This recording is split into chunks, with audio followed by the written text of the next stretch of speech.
Alright, तो हम आज पॉडकास्ट में डिस्कस करने वाले हैं कॉम्प्लेक्स नंबर्स के बारे में।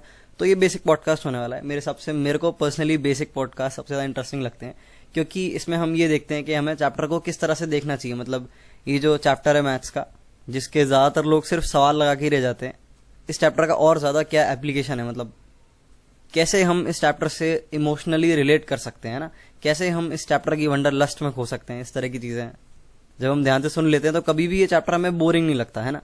और इसके बाद बेसिक के बाद मेंस का पॉडकास्ट है, मेंस के पर्सपेक्टिव से चीज़ों को डिस्कस करेंगे। उसके बाद एडवांस लेवल चीज़ों पे मूव कर जाते हैं तीसरे पार्ट में पॉडकास्ट के। तो अगर आपने बाकी सारे पॉडकास्ट नहीं देखे हुए तो आप देख सकते हो ना, प्लेलिस्ट का लिंक मैं आपको डिस्क्रिप्शन में डाल के दे दूंगा। और अगर आप स्पॉटिफाई में सुन रहे हो तो आपको यूट्यूब चैनल पर जाना पड़ेगा प्लेलिस्ट के लिए, वरना आपको स्पॉटिफाई पे भी मिल ही जाएंगे। तो शुरू करते हैं कॉम्प्लेक्स नंबर्स के साथ, देर किस बात की, है ना। तो देखो यार, कॉम्प्लेक्स नंबर जो है ना, वो मेरे लिए पर्सनली, वैसे तो सारे अच्छे लगते हैं मेरे को, बट इसका अलग ही फ्लेवर है ना, इस चैप्टर का अलग ही टेस्ट है। जैसे हम रियल नंबर्स पढ़ते हैं, पहले पढ़ते थे 1 2 3 4 5 6 7 8 9 10, फिर जिंदगी में नेगेटिव नंबर्स आ गए, है ना। तो जैसे 1 2 3 4 5 6 थे, तो मेरे दिमाग में पहले आता था कि इनको हम असली में कैसे रिप्रेजेंट कर सकते हैं। तो कुछ लोगों ने सिखाया कि भाई 1 एप्पल, 2 एप्पल, 3 एप्पल, ऐसे 1 2 3 को हम असली दुनिया में रिप्रेजेंट जो है कर सकते हैं। फिर नेगेटिव नंबर्स आए तो बड़ा दिमाग लगाना पड़ता था यार, ये मतलब एडजस्ट नहीं बैठते थे जिंदगी में कि नेगेटिव नंबर्स मेरे सामने का है, मेरे सामने -1 का है, मुझे दिखाओ, है ना। जैसे 1 एप्पल, 2 एप्पल, 3 एप्पल है, तो ऐसे -1 किधर है, -1 एप्पल कहाँ है ना। तो बाद में थोड़े थोड़े बड़े हुए तो समझ आया कि भाई -1 को ऐसे तुम विजुअलाइज कर सकते हो कि पहले 4 एप्पल रखे थे, उसमें फिर तुमने -1 एप्पल रख दिया तो 3 एप्पल रह गए।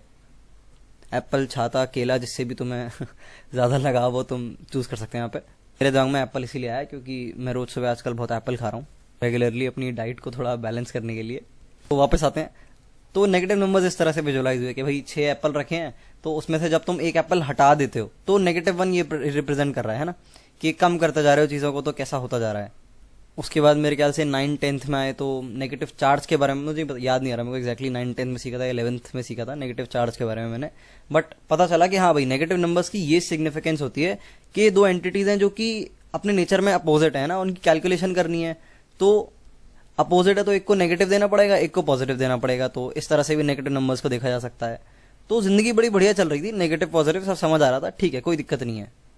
फिर जिंदगी में अंडर रूट वाले नंबर्स आ गए, जैसे √2 है, ये नंबर कभी खत्म ही नहीं होते, है ना। तो इसमें भी मुझे बड़ी दिक्कत हुई थी। मतलब मैं अपनी फेजेस बता रहा हूँ लाइफ के, कि मैंने किस किस तरह से नंबर्स के बारे में सोचा, है ना। तो √2 √3 इस टाइप के नंबर जो कभी खत्म नहीं होते, पाई आ गया हमारा, कभी खत्म ही नहीं होता। मैंने ऐसा कैसा नंबर है जो कभी खत्म ही हो सकता, मतलब फिर तो ये नंबर तुम्हें पता ही नहीं है कि ये नंबर एक्चुअली में कैसा होता होगा, और तुम इसके बारे में इतनी सारी बातें कर रहे हो और इतनी सारी चीजें तुमने डिराइव भी कर ली। सर्कल का एरिया भी तुम πr² लिख दे रहे हो, जबकि तुम्हें पता ही नहीं है कि पाई क्या है एक्चुअली में। तो ये सोच के बड़ा मैं काफी खोया रहता था कि यार कैसे हो सकता है ये। मतलब इसका मतलब तो ये है कि हम सर्कल का एरिया एग्जैक्टली कभी निकाल ही नहीं सकते, है ना। तब कैलकुलस नहीं बताती और मेरे को, तब मुझे नहीं पता था डिफरेंशिएशन वगैरह, ये सब इंटीग्रेट करते हैं, ऐसे होती हैं चीजें, इतनी कमाल की चीजें भी होती हैं, ये सब मेरे को बिल्कुल आसपास बनक भी नहीं थी, है ना। तो काफी कंफ्यूजन होता था कि भाई ये नंबर खत्म ही नहीं हो रहा है, कैसे नंबर है। मतलब 10 को हम 3 भागों में बांट ही नहीं सकते, because 10/3 is 3.3 bar. So that was pretty fascinating for me.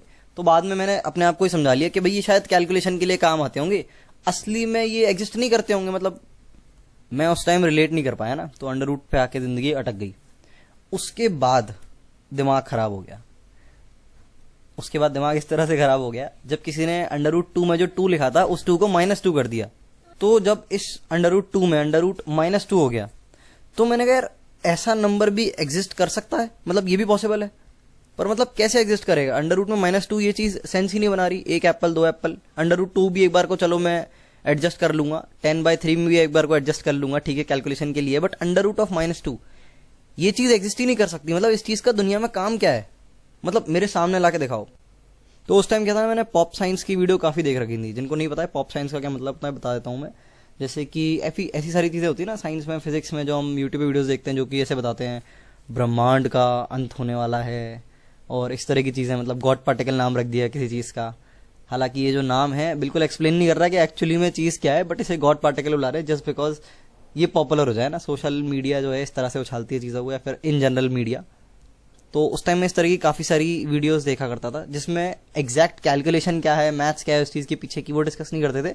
But ऊपर ऊपर का जो है क्रक्स एक मूवी के फॉर्मेट में बना के दे दिया, बढ़िया एनिमेटेड वीडियो में बना के दे दिया, तो देखने में काफ़ी मज़ा आता था, उससे इमेजिनेशन काफ़ी बूस्टअप होती थी ना। तो मैं नहीं बोल रहा, मैं नेगेटिवली नहीं बोल रहा पॉप साइंस के बारे में, क्योंकि एक 5th-6th क्लास का बच्चा है, उसके लिए शायद फैसिनेशन इन्हीं वीडियोज़ को देख के शुरू होती है इन जनरल, कि भाई ऐसा भी एग्जिस्ट कर सकता है। तो मैं इस तरह की वीडियोज़ काफ़ी देखता था और अपनी एनालॉजीज निकालने की कोशिश करता था। उस टाइम मुझे पता था कि मुझे इसकी कैलकुलेशन जाननी है, जिसकी वजह से मैंने सोचा था कि भाई जेई की तैयारी कर लेते हैं, बट थोड़ा सा अलग निकली जेई की तैयारी। एग्जैक्टली वो नहीं था जो चाहिए था। खैर इस टॉपिक में नहीं जा रहे, वापस आते हैं। तो मैं बता रहा था पॉप साइंस मैंने काफ़ी वीडियोस देखी हुई थी और काफ़ी सारी अपनी जो एल्गोरिदम मैं निकालने की कोशिश करता रहता था। तो मैंने एक चीज़ सोची थी बड़ी, जो मेरे को बहुत ज़्यादा क्रिंज सी फीलिंग देती थी, मतलब कि मान लो मैं प्लानट अर्थ पे हूँ ना, ये मैं तुम्हें 9th-8th की बात बता रहा हूँ, मतलब लगभग ऐसे ही। मतलब ये चीज़ मैंने सोची 5th-6th में थी, बट 9th-8th में आसपास मैंने, नहीं 9th-8th में कैसे हो सकता है, कॉम्प्लेक्स नंबर तो आए नहीं थे तब। 10th में मैंने शायद पहली बार कॉम्प्लेक्स नंबर के बारे में सुना था, तो तब मैंने इस चीज़ को कॉम्प्लेक्स नंबर से रिलेट किया था, है ना। तो ध्यान से सुनना, जैसे कि हम इस प्लानट अर्थ पे हैं ना, और हम सीधे ऊपर उड़ते जाएं, ऊपर उड़ते जाएं, ऊपर उड़ते जाएं, और स्पेस में आ गए और खुले स्पेस में चलते जा रहे हैं, चलते जा रहे हैं, उड़ते जा रहे हैं, आगे बढ़ते जा रहे हैं। तो मेरा सवाल ये था, ये सब खत्म कब होगा, है ना। क्या इस चीज़ की कोई बाउंड्री है, जो भी ये एंटायर सिस्टम है, क्या इसकी कोई बाउंड्री है। अगर बाउंड्री है तो भाई उस बाउंड्री के बाहर क्या है है ना। अगर बाहर कुछ है तो उस चीज़ की भी कोई बाउंड्री हो, तो उस बाउंड्री के बाहर क्या है। और अगर कोई बाउंड्री नहीं है तो कोई चीज़ इनफाइनाइट कैसे हो सकती है, मतलब इन्फिनिटी कोई चीज़ हो कैसे सकती है। इन्फिनिटी तो एक रिलेटिव नंबर है ना, मतलब एक्चुअली एग्जिस्ट कैसे कर सकता है। तुम एक बार खुद सोच के देखो, इनफाइनाइट मतलब इनफाइनाइट प्लैनेट एग्जिस्ट कर रहे हैं, ये तुम कैसे बोल सकते हो। इन्फिनिटी कोई डेफिनेट क्वांटिटी कैसे हो सकती है, मतलब कोई पाथ है, कभी खत्म ही नहीं हो रहा। मतलब अगर तुम इनफाइनाइट यूनिवर्स में उड़ते जा रहे हो तो इनफाइनाइट फिर प्लैनेट्स भी आ जाएंगे इस तरह से, मतलब इनफाइनाइट प्लैनेट है, मतलब इनफाइनाइट प्रथम पेंगोरियां हैं इस दुनिया में। ये तो अजीब बात हो गई, मतलब इन्फिनिटी हो क्या सकता है, मेरे को फील नहीं आ रहा था इसका बिल्कुल। तो मैंने सोचा कि अच्छा, ये जो -√2 है ना, ये उस दुनिया में एग्जिस्ट करता होगा, मतलब जहां पर इन्फिनिटी एग्जिस्ट करता है और उसकी मैथ्स और फिजिक्स अलग तरह की होगी, मतलब ऐसा होता होगा कुछ भाई। √2 है, वैसे इस दुनिया का तो लग नहीं रहा मेरे को।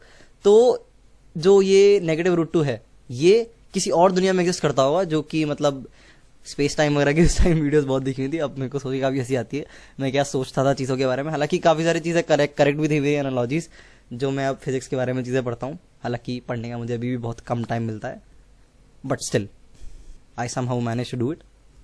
तो मुझे लगा कि जो नए नंबर्स आए हैं दुनिया में, -√2, -√1 और इस तरह के अंडर रूट में जो नेगेटिव डाल रहे हैं, ये नंबर बाहर स्पेस में इन सब चीज़ों में ना एग्जिस्ट करते होंगे, अलग दुनिया है, मतलब वहाँ पर ही एग्जिस्ट करते होंगे।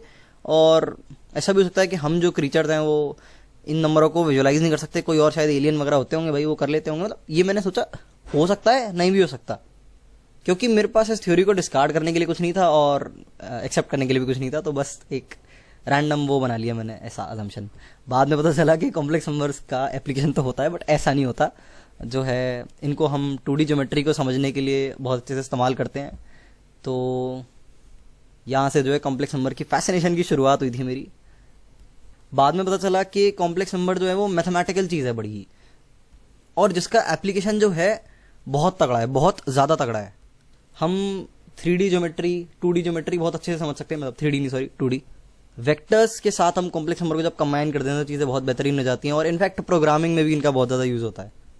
तो ये चीज़ मैं सभी को सजेस्ट करूँगा, जब भी कोई ऐसी तुम नई चीज़ देखते हो, मैथमेटिकल एक्सप्रेशन देखते हो जो कि बहुत ही नया सा होता है ना, जिसके बारे में हमें हवा भी नहीं लग रही बिल्कुल। जैसे अंडर रूट ऑफ -2 अगर कोई 10th क्लास का बच्चा देखेगा तो उसे क्या पता है क्या है ये चीज़। तो इस चीज़ पे तुम थोड़ा पॉन्डर कर सकते हो कि कैसे मैं इसको असली दुनिया से रिलेट कर सकता हूँ। वैसे तो मैं अपने हर पॉडकास्ट में, हर चैप्टर में स्टार्टिंग में यही चीज़ बताता हूँ कि तुम असली दुनिया में इस चीज़ को कैसे रिलेट कर सकते हो। जैसे मैंने कैलकुलस का पॉडकास्ट बताया था, तो मैंने बताया था कि dy/dx को मैं कैसे रिलेट कर सकता हूँ सिंपली अपने चलने से। लाइक मैं अगर चल रहा हूँ तो इस प्रोसेस में dy/dx का है। तो बड़ी मज़ेदार चीज़ थी मतलब मेरे लिए वो, और काफ़ी लोगों को भी अच्छी लगी रिस्पॉन्सेज जो मैंने देखे उनमें। काफ़ी लोगों ने कैलकुलस में इंटरेस्ट बिल्ड कर लिया सिर्फ उस पॉडकास्ट को ही सुन के। तो जैसे कि कॉम्प्लेक्स नंबर से अगर तुमने शुरू नहीं किया है तो मैं चाहूँगा एक बार तुम खुद की मैथ क्रिएट करके देखो यार कि ये अंडर रूट ऑफ -2 के बारे में तुम क्या क्या पता लगा सकते हो, है ना। क्या पता तुम कुछ नया क्रिएट कर दो, हमें कुछ नहीं पता है ना। और क्या पता जो चीज़ तुम आगे पढ़ने वाले हो उन्हें तुम इन्वेंट कर दो पढ़ने से पहले, ये और भी मज़ेदार चीज़ रहेगी। तो ये काफ़ी इंटरेस्टिंग प्रोसेस है ना, काफ़ी लोग कर सकते हैं जिनके पास सफिशिएंट टाइम है ये करने का। और जो लोग पढ़ चुके हैं कॉम्प्लेक्स नंबर्स, उन्हें तो पता ही है कि इसका एप्लीकेशन कहाँ कहाँ काम आता है। तो उनके लिए चीज़ें थोड़ी अलग तरह से रहेंगी अगर वो इस प्रोसेस को ट्राई करने की कोशिश करेंगे, इन्वेंट करने वाली जो है। तो ये था कॉम्प्लेक्स नंबर्स के बारे में एक बेसिक इंट्रोडक्शन।